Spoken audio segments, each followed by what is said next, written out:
très impliquée dans la filière équine, donc c'est vrai que c'est une filière, malheureusement, on est passé première filière où il y a le plus d'accidents du travail au niveau national. Donc, l'objet de la journée, vous montrer en fait que par des exercices simples et ludiques qui peuvent être vraiment ancrés dans votre quotidien, qu'on peut se préparer physiquement et mentalement pour gagner en performance, gagner dans le temps, limiter l'usure et que vous soyez en bonne santé jusqu'au bout.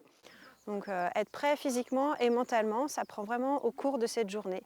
Et le fait de pouvoir exercer ces exercices, de le vivre pleinement dans son corps, ça permet de repartir le soir en étant motivé pour pouvoir les continuer à la maison. Faut sentir que vous vous activez, ok? Parce qu'après, on va bosser.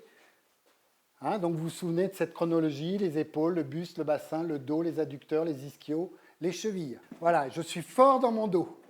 Je suis fort dans mon dos. La préparation physique dans l'équitation, c'est la même chose que dans la préparation physique d'autres sports finalement, c'est de la simplicité, il faut prendre soin de soi. C'est vrai qu'on travaille énormément pour essayer de faire prendre conscience, hein, c'est un grand milieu, il y a beaucoup de pénibilité, donc c'est apprendre à toutes ces personnes de prendre soin de soi et pas que du cheval. Là, on entend toujours mon cheval, mon cheval, mon cheval, alors on sait ce qu'il mange, on sait comment il doit travailler, comment il doit être ferré, et soi-même, on se néglige presque totalement, parce qu'il y a beaucoup de gens qui sont arrêtés de travail, parce qu'ils ont des maux partout, des problèmes de dos, des problèmes de... Voilà, ils sont un peu fatigués parfois. C'est aussi l'hygiène, c'est aussi tout ce qui va autour, finalement, le sommeil, bien manger, puis aussi de se sentir vraiment sportif, quoi. Vous allez chercher devant, tout en étant en équilibre.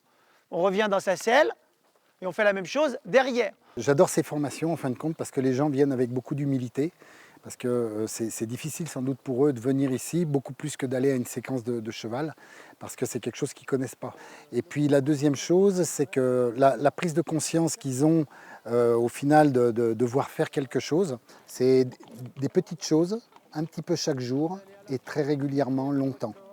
Parce que c'est la régularité qui va faire qu'on gagne dans ce truc-là. Donc on va leur en mettre par dose homéopathique, et puis petit à petit, leur corps va s'habituer, il va demander, et puis ils vont prendre l'habitude d'être autrement, de penser autant à eux qu'à leur cheval. Donc être prêt physiquement et mentalement, donc ça permet de mieux appréhender sa journée, de mieux gérer aussi les aléas du quotidien, de pouvoir être performant et surtout de pouvoir durer en bonne santé pendant de longues années. Et c'est vrai que ça permet de remettre en place certaines clés pour ce qui est préparation physique avant d'aller monter, qui nous permet d'être vachement plus disponible rapidement avec notre cheval et de changer aussi de notre façon de travailler avec eux. Et puis derrière aussi arriver à garder, à mettre des routines en place qui nous permettent après d'être plus performants dans le temps et d'avoir une bonne longévité dans le sport et dans le travail.